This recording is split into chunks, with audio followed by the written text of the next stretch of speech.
The phrase, "information is power," holds particular resonance in today's digital age, where the internet serves as the central nervous system for global communications. When this system is disrupted or severed, the impact is immediate and far-reaching. Such was the case with Iran, a country that drew the world's attention when it took the drastic step of shutting down its internet. To understand the significance of this action, we need to first delve into Iran's historical backdrop. The country has a long history of political unrest, economic sanctions, and strained relations with Western powers, especially the United States. Going back to the 1950s, the CIA-led coup against the democratically elected Prime Minister Mohammad Mossadegh set the stage for tensions between Iran and the West. Mossadegh's crime? Nationalizing the Iranian oil industry, which had been under British control. Fast forward to the Iranian Revolution of 1979, where the pro-Western Shah was ousted and replaced with the theocratic rule of Ayatollah Khomeini. This was a seismic shift, one that repositioned Iran's global stance and led to decades of hostility with the United States. Iran's unique political structure includes a blend of theocratic and democratic elements, where ultimate power resides with the supreme leader. It's a system ripe for tension and dissent, both from within and outside its borders. The internet, then, serves as a battleground for public opinion and a tool for mobilization in Iran. The authorities are fully aware of this, which is why they've invested heavily in monitoring, censorship, and even creating their own version of the internet. Let's focus on the events that led to the internet shutdown.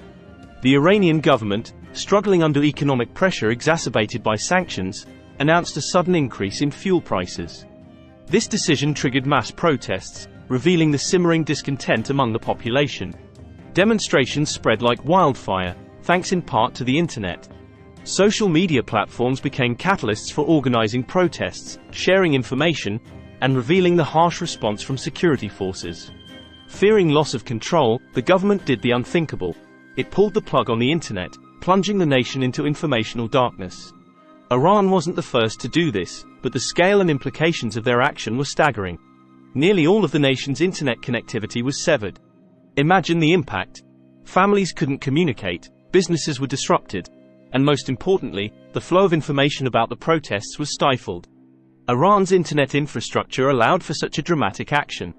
Unlike countries with multiple internet service providers operating independently, Iran's network is highly centralized, making it easier for authorities to implement a shutdown.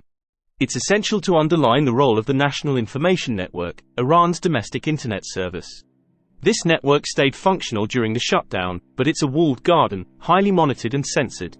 It allowed for a controlled flow of information, one that the government could manipulate.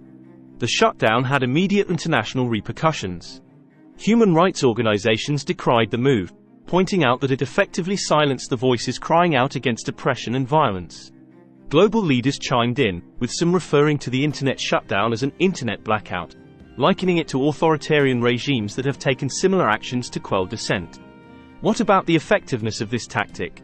Initially, the protests lost momentum as organization became problematic. But ironically, the internet shutdown also sparked further outrage, galvanizing even those who were initially ambivalent. From an economic standpoint, the shutdown was a double-edged sword. While it might have suppressed the protests, it also brought additional suffering to an economy already beleaguered by sanctions and inflation. Experts estimate that the shutdown cost Iran millions of dollars each day it was in effect. Several cyber activism organizations sought to help Iranians circumvent the shutdown. These groups provided tools and methods for maintaining some level of internet access, even if it was severely limited. The government's rationale for the shutdown was framed in terms of national security. Officials argued that foreign entities were using the internet to fuel the protests and destabilize the country. This brings us to a broader, ongoing debate: the balance between security and freedom in the age of the internet. While governments argue that controls are necessary for national security, critics contend that such actions infringe upon basic human rights. With the internet restored, the Iranian authorities announced several arrests related to online activities during the protests. This signals a long-term strategy, one that extends beyond temporary internet blackouts. On the international stage, the incident was a hot topic, sparking discussions about internet governance and the ethical implications of shutting down a country's primary information channel. Yet the conversation doesn't end here. This incident is a glaring example of how the internet, initially conceived as a tool for openness and connectivity, can also be weaponized. Iran's actions join a growing list of internet shutdowns worldwide, each with their unique geopolitical nuances. This raises questions about the future of the internet and its susceptibility to control by centralized powers. Will this tactic become a new norm for governments facing internal strife? If so, what does this mean for the democratic ideal of free and open access to information? In closing, the story of Iran's internet shutdown serves as a cautionary tale for our interconnected world. It's a complex narrative that straddles technology, politics, and human rights, forcing us to grapple with the fragile balance between the need for security and the imperative for freedom. Thanks for watching Middle East Info. If you enjoyed this video, please like, comment, share and subscribe.